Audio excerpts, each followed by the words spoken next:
నమస్కారం అండి. నానండి ఏరైనే ఏంటి లేదండి. మొన్న ఈ మురళీనగర్ సైడ్ వెళ్ళానండి. విశాఖపట్నంలో మురళీనగర్ అని ఉన్నది. అటు సైడ్ వెళ్తే ఒక ముగ్గురు ఆడపిల్లలండి, చిన్న పిల్లలు. ఒక్కొక్కరు మహా అయితే 10-15 సంవత్సరాలు ఉంటాయి పిల్లలకి. ఆ పిల్లలు కళ్ళకి గంటలు కట్టించుకొని గుట్ట కట్టించుకొని సైకిల్ తొక్కుతాండ్రండి. చూసి చిత్రం వేసింది నాకు.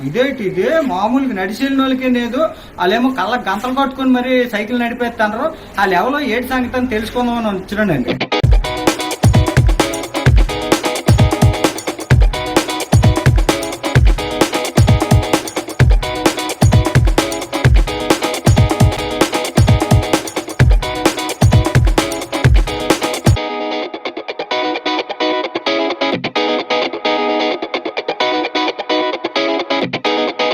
విచిత్రం అయిపోన్నాడు, కప్ అయిపోన్నాం. ఏది మామూలుగా అంట మనం చూసుకొని నడిపితేనే ఎవరో ఒకళ్ళకి గుద్దేస్తాము. అలాంటిది ఆ ఆడపిల్లలు ఎంత ఉన్నారు, వాళ్ళు కళ్ళు గుట్ట కొట్టేసుకొని అలాగే నడిపించుకొని వెళ్ళిపోతాండ్రండి. ఎదరు ఏటి వచ్చినా కానీ అలా తప్పించుకొని వెళ్ళిపోతాండ్రు. ఆ లెవెల్లో ఏటిదే తెలుసుకుందామా, మీ అందరికీ చూపిద్దామని చెప్పేసి ఏకంగా ఇంటికి వచ్చేసినానండి. అక్కడ ఉన్నారు చూడండి పక్క ఆ ముగ్గురు పిల్లలే. అయితే అయ్యమ్మా మీ దగ్గరికి వచ్చినాను. వీళ్ళతోటి మాట్లాడుతుమా, వీళ్ళకి ఇంత టాలెంట్ ఎలాగొచ్చింది, అసలు వీళ్ళు ఇదే కాకంటే ఏటేటి చేస్తారు అనేది అడిగి తెలుసుకుందామని. వాళ్ళ నాయనమ్మ గారు ఉన్నారు, అదిగో వాళ్ళ నాయన గారు అక్కడ ఉన్నారు. ఇగో ఈ పిల్ల అనమాట. ఈ పిల్ల నాయనమ్మ వీళ్ళందరితో ఒకసారి మాట్లాడి మీ అందరికి చూపిద్దుమా. వీళ్ళ దగ్గర మామూలు కళలు ఏవండి, చాలా మంచి కళలు ఉన్నాయి, అవన్నీ తెలుసుకుందాం అని చెప్పేసి వచ్చినాను. వాళ్ళతోటి మాట్లాడుదామండి ఒకసారి. ఇదోటండి ఆ అమ్మ, ఆ నాయరాలమ్మ కాడ ఉన్నాము. కళ్ళుకి గుడ్లు కట్టించుకొని అంత బాగా సైకిల్ తొక్కుని వెళ్ళిపోతావు కదా ట్రాఫిక్ లోట. ఎలాగెళ్తావు? అది మా మేడం అన్ని నేర్పిస్తారనమాట. ఎలా చేయాలి, ఏం చేయాలి, దానికి ఒక థెరపీ పెట్టారు. ఆహా, ఇది నేర్చుకుంటానవా? ఎవరి కాడమ్మా? దేవి మేడం అని మా మేడం ఉంటారు, ఆవిడ దగ్గర నేర్చుకున్నాను. అంతేటి కళ్ళు గంతలు కట్టుకొని తొక్కడం ఒకటే నేర్చుకుంటాను, ఇంకేటి నేర్పిస్తాను రాయమ్మ? ఇంకా అవన్నీ నెక్స్ట్ లెవెల్ కూడా నేర్పిస్తుంది. అంతేటి నెక్స్ట్ లెవెల్? అంతే నెక్స్ట్ లెవెల్ అంటే ఇప్పుడు ఇక్కడుండి బయటన ఎవరు వస్తున్నారు అవి కూడా చెప్పొచ్చు. ఆహా, అంటే మీరు ఇంట్లో నుండి కనబడకంట అవతల ఎవరు వస్తాను కూడా మీరు చెప్పొచ్చునా? అబ్బో, ఇదేంటి మాయలా? కాదు, అంటే దానికి ఒక సౌండ్ లాంటిది పెట్టి ఫస్ట్ అన్ని చేపించి దాంట్లోనే పడుకోమంటారు. అప్పుడు బ్రెయిన్ యాక్టివేషన్ అవుతుంది. ఆహా, ఇదంతా బ్రెయిన్ కి సంబంధించిందమ్మా. అంటే నువ్వు కంటితోటి చూడకంట బ్రెయిన్ తోటి చూస్తావా? అంతే. అలా. ఆహా, బాలకృష్ణ లాంటి దాని అన్నమాట అయితే నువ్వు కదా. అయితే మరి ఈ లోలు ఈ పిల్లలు మీ ఫ్రెండ్స్ స్నేహితులు. నీ పేరేంటి తల్లి? కీర్తన. నువ్వు నేర్చుకుంటున్నావు ఇది? ఆహా, నీకేంటి నేర్పిస్తాను అక్కడ?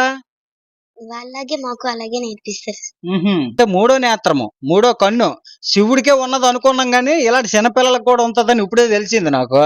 అయితే అలాంటి తరుడయ్యితోటి మూడో కన్నుతోటి ఈ పిల్ల ఏటి చేస్తుంది అనేది కూడా ఒకసారి చూపించాలి కదా. ఈ పిల్ల చేసింది వాళ్ళిద్దరూ చేయగలరు, వాళ్ళిద్దరు చేసింది ఈ పిల్ల చేయగలదు. కానీ మీరు చూడడానికి అని చెప్పేసి ఒక్కొక్కరితో ఒక్కొక్కటి చేయించినాను అనమాట. ఇప్పుడు ఈ పిల్ల ఏటి చేస్తుంది అనేది చూద్దామా. చూడండి, ఈ పిల్ల వాసనతో చెప్తుంది ఇక్కడున్న ఫోటో వెయిట్ అనేది. మీరు చూసినారు కదా ఈ ఫోటో వెయిట్. ఈ పిల్ల వాసనతో చెప్తుందండి. ఏం ఫోటో అమ్మ ఇది? వాసన చూడు. ఏంటి? కోడి. కోడి చూసినారండి? కోడి. ఇప్పుడు ఇంకొక ఫోటో పెడతానండి పిల్ల ముందు. జంతువులు అయితే చెప్పేస్తుందేమో కానీ ఇప్పుడు ఇంకోటి ఎడుదమా. ఇది చూసినారా? అలాగ ఉండండి. ఈ ఫోటో వెయిట్ అనేది చూద్దామా. వాసన చూడమమ్మ.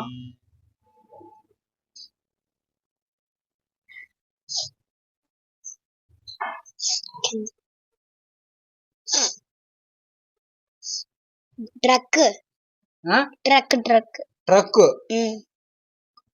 ఇదోటండి ట్రక్. ఈ పిల్ల టాలెంట్ ఇదండి, కళ్ళకు గంతలు కొట్టుకుని. అంటే ఏటేటి నేర్పిస్తారమ్మా మీకు? అంటే మాకు ఇప్పుడు స్మెల్, టచ్, టేస్ట్ ద్వారా మేము చెప్పగలం. అలాగే ఇప్పుడు నేను కళ్ళు మూసుకొని ఆ కలర్స్ ఏమున్నాయో కూడా చెప్పగలను. ఆ అలాగే ఈ బొమ్మ ఇక్కడ ఉంటే నా కళ్ళకి గంతలు కట్టేసి ఉంటే ఇది పలానా బొమ్మ అని చెప్పగలను. ముట్టుకోకంట. ముట్టుకోకంట. కళ్ళకి గంతలు కడితే ముట్టుకోకంట ఇదేం బొమ్మ అనేది చెప్పేస్తావు. అమ్మ నువ్వు కూడా నేర్చుకుంటావు అదే. నీ పేరేం పేరు? పరిణిత. పరిణిత. నువ్వు వీళ్ళలాగే నేర్చుకుంటావు, ఇంతకన్నా ఏటైనా చేయగలవా? వీళ్ళలాగే నేర్చుకుంటా. వీళ్ళలాగే మీ అందరికి ఇవన్నీ నేర్పిస్తాండ్రు కదా ఆ అమ్మ ఎంతకన్నా ఎక్కువ చేయగలరా? వాళ్ళు 16 ఇయర్స్ దాటాక స్టార్ట్ చేశారు గనుక సో వాళ్ళకి రాదు. వాళ్ళు ఎలా నేర్పించాలో నేర్చుకుంటారు. సో 16 ఇయర్స్ ముందు వాళ్ళకి అన్ని చేయగల సాధ్యం ఉంటుంది. తర్వాత అయితే అస్సలు అవ్వదు. అయితే చిన్న పిల్లలకే అవకాశం ఎక్కువ ఉంటది, పెద్ద అయిన తర్వాత అవకాశాలు తక్కువ ఉంటాయి. పెద్ద పెద్ద అయిన వాళ్ళు నేర్పించగలరు. పెద్ద అయిన వాళ్ళు నేర్పించగలరు. ఆ టీచింగ్ కోర్స్ కూడా నేర్చుకోవచ్చు. పరిణిత. ఈ అమ్మ పేరు పరిణిత అండి. నీ పేరు ఏటన్నావమ్మా? కీర్తన అండి. ఈ అమ్మ పేరు ఏటమ్మా? లక్ష్మి శ్రీనిజ అండి. చూసినారు కదా ముగ్గురు పిల్లలు, వీళ్ళు చేసిన విన్యాసాలు చూస్తుంటే మతిపోతుంటదండి. అయితే వాళ్ళ నాయనమ్మ గారు ఉన్నారు అన్నాను కదా, ఇదిగో ఈ అమ్మే. అమ్మ మీ పేరేటమ్మా? నా పేరు త్రినాథమ్మ అండి. తినాదమ్మ గారు, మీ మనవరాలు మొన్న చూసినానండి, కళ్ళుకి గుట్ట కట్టుకొని ఆ సైకిల్ తొక్కుని వెళ్ళిపోతుందండి. ఆ ఎదురుకుంట కార్లు వస్తున్నాయి, బస్సులు వస్తున్నాయి, మోటార్ సైకిళ్ళు వస్తున్నాయి, అన్ని తప్పించుకొని వెళ్ళిపోతుంది. అదేటి మర్మకాల ఏటి అంత బాగా తొక్కుని వెళ్ళిపోతుంది? అందుకని మీ ఇంటికి వచ్చినాను. ఓకే, థ్యాంక్ యూ అండి వచ్చినందుకు. ఆ పిల్లకి ఇది నేర్పించాలనే ఇంట్రెస్ట్ వాళ్ళ తల్లిదండ్రులు కూడా ఉంది. ఆ పాపకు కూడా చాలా ఇంట్రెస్ట్ ఇలాంటివి, అందుకనే నేర్చుకుంటున్నాను. అది కష్టపడి 4 మాసాలు బాగా నేర్చుకున్నాను. అది శివుడికి 3వ కన్ను అంటారు కదా, అలాంటి టాలెంట్ ఈ పాపకు అలాంటి కొన్ని ఏదో ఉన్నట్టే ఉంది. 3వ నేత్రం ఉందండి. 3వ నేత్రం ఉంది. తొక్కుని వెళ్ళిపోతుంది, ఇలాగ సందులాంటి దూరేస్తుంది. పిల్లకి అంత టాలెంట్ ఉండబట్టే మేము ఇలా మీలాంటి వాళ్ళతో మాట్లాడగలుగుతున్నాం. అంటే మీకు మంచి పేరు వచ్చింది ఆ పిల్ల. అది వాళ్ళ నాయనమ్మనంటే ఆవిడ ద్వారా నాకు పేరు వచ్చింది. అయితే చూసినారు కదండి, వాళ్ళ నాయనమ్మ పొంగిపోతుంది. అయ్యమ్మ మరి పేరండి? సురేష్ గారు. అయ్యా తమరి ఇంటికి వస్తాను, ఆ పిల్లలు బయట చూసినా నా పిల్లలతో మాట్లాడిస్తాను అనగానే ఒప్పుకోనరు, దానికి తమరికి ధన్యవాదాలండి. ఎందుకంత బాబు, కళ్ళకి గంతలు కట్టుకుని ఆ పిల్లలు దగ్గర కిలోమీటర్ దూరం అలాగా నడిపించినారు. దేనికి? అంత ముందు వాహనాలు వస్తానయ్యి, అయినా కానీ వాళ్ళు తప్పించుకొని వెళ్ళిపోతాండ్రు. ఇది అప్పుడెప్పుడో నా చిన్నప్పుడు సర్కస్సుల్లో చూసేవాడిని బాబు. ఎంత సర్కస్సులు, ఇది అలా కాదు కదా. ఇదేంటి? ఆ పిల్ల కళ్ళకు గంతలు కట్టుకొని నడిపెత్తాను. దీన్ని సర్కస్ అనలేము, మ్యాజిక్ అన్నేము, మాయ అన్నేము. దీన్ని ఏటనాలా తెలుసుకుందామని చెప్పి తమరిని అడుగుతానండి. ఇది మన పురాతన కాలంలో ఒకప్పటి నుంచి ఉండే ప్రాచీన కళ. ఇది కాలక్రమంలో ఏంటంటే అంతరించిపోతూ వస్తా ఉన్నాయన్నమాట. ఇదే కాదు, ఇలాంటి అద్భుతమైన ఎన్నో ప్రాచీన కళలు మన భారతదేశంలోని ఎప్పటి నుంచి ఉన్నాయి. కాకపోతే ఇప్పుడున్న ఈ వైజ్ఞానిక ఫెసిలిటీస్ వల్ల కానీ, ఈ టెక్నికల్ ఫెసిలిటీస్ ఇవన్నీ రావడం వల్ల, ఇప్పుడు ఒకప్పుడు ఏంటంటే 220 ఎంత అంటే టప్పని నోటితో చెప్పగలిగేవాళ్ళం. ఎందుకు? మన మెదడును వాడేవాళ్ళం. ఇప్పుడు ఏంటి 220 ఎంత అనేసరికి క్యాలిక్యులేటర్ ఓపెన్ చేస్తాం. అంటే మన సుఖం అనేది మనకు అలవాటు పడిపోయింది. మనలో ఉన్న జ్ఞానాన్ని ఉపయోగించుకోవడం మానేస్తాం.